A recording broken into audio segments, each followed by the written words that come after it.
Our farms provide food and fiber beyond California's borders to the rest of the country and the world. From large grain fields to small berry patches, the vast majority of farms in the Sacramento region are family-owned and diversified in what they grow. Our operation is 150 years old, actually 154 to be precise. We're a cattle ranching operation. We also farm hay.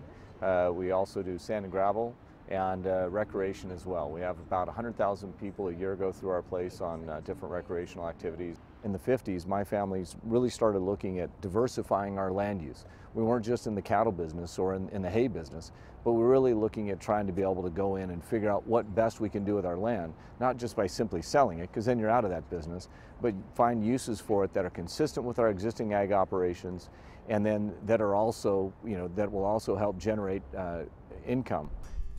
Perennial and annual crops comprise the highest value across the Sacramento area. Rice, tomatoes, peaches, prunes, walnuts, almonds, and wine grapes drive the agricultural sector of the economy here.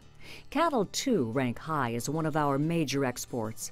Most are trucked from local rangelands to Midwestern feedlots. The farmer's been right here on this property since the 1930s, but my family has been farming in this area since about 1860.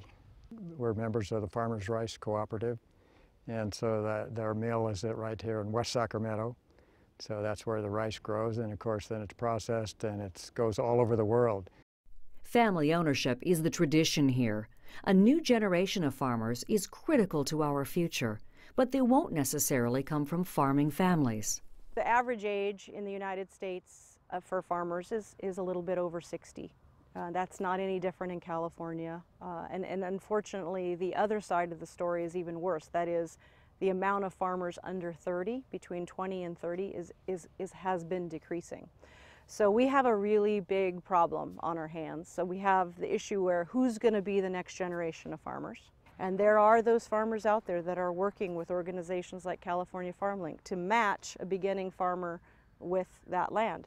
However, again, if it's 150 acres and you have a beginning farmer, they're not quite ready for that 150 acres.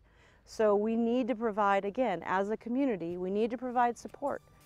Planners in rural areas aren't only concerned with preserving the land and the people who farm it.